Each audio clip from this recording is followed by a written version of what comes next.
শ্রদ্ধেয় শিক্ষকবৃন্দ, এই ভিডিওতে আমরা দেখব আপনি আপনার যে সকল শিক্ষার্থী মোবাইল অ্যাক্সেস নেই তাদের জন্য কিভাবে আমাদের সানলাইট এআই প্ল্যাটফর্মটি ব্যবহার করতে পারেন। আমাদের সানলাইট এআই প্ল্যাটফর্মটিতে স্মার্ট ওয়ার্কশিট তৈরি করার একটি বিশেষ সুবিধা রয়েছে। আপনি ষষ্ঠ থেকে দশম শ্রেণীর যে কোনো বিষয়ের যে কোনো অধ্যায়ের যে কোনো টপিক থেকে স্মার্ট ওয়ার্কশিট তৈরি করতে পারবেন। ধরুন, আজকে আপনি অষ্টম শ্রেণীর শিক্ষার্থীদের ইংলিশ ফর টুডের প্রথম চ্যাপ্টারটি পড়াচ্ছেন।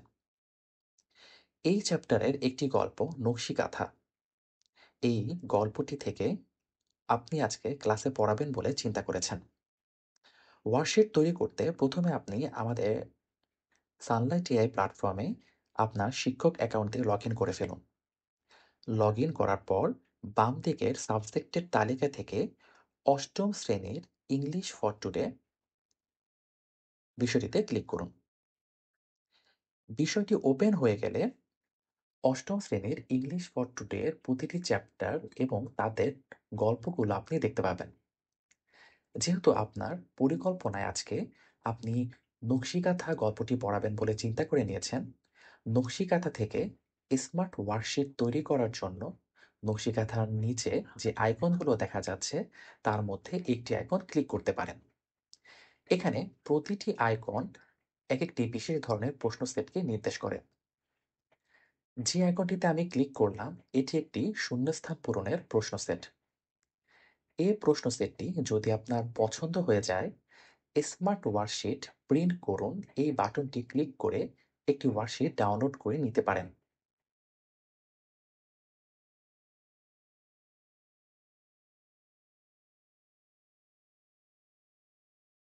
আপনার পছন্দনীয় জায়গায় পিডিএফটি ডাউনলোড করার পর আপনি এখন এই পিডিএফটি আপনার স্কুলে, আপনার ক্লাসে, আপনার শিক্ষার্থীদের জন্য ব্যবহার করতে পারেন।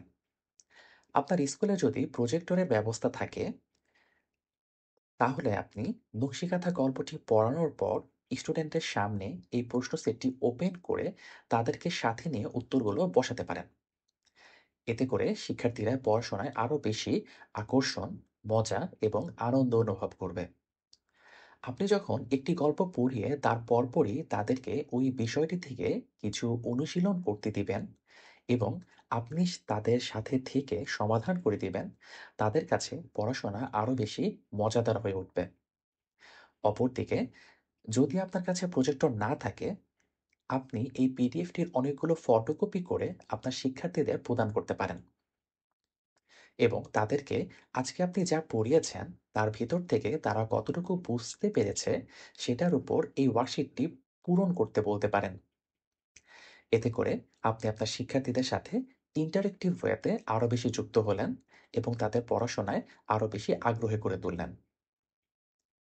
এছাড়া আপনি আরও কিছু স্মার্ট ওয়ার্কশিট তৈরি করে শিক্ষার্থীদের ফটোকপি করে নিতে বলতে পারেন এবং তাদেরকে কিছু হোমওয়ার্কও দিয়ে দিতে পারেন। পিডিএফটির উপরে স্ক্যান স্ক্যান করার যে অংশটি রয়েছে এই অংশটিতে স্ক্যান করে সহজে উত্তরগুলো আপনি মিলিয়ে নিতে পারবেন। এভাবে স্মার্ট ওয়ার্কশিট ব্যবহার করার মাধ্যমে যে সকল শিক্ষার্থীদের মোবাইল অ্যাক্সেস নেই তাদের জন্য আমাদের সানলাইট এআই অ্যাপটি আপনি ব্যবহার করতে পারেন। ধন্যবাদ।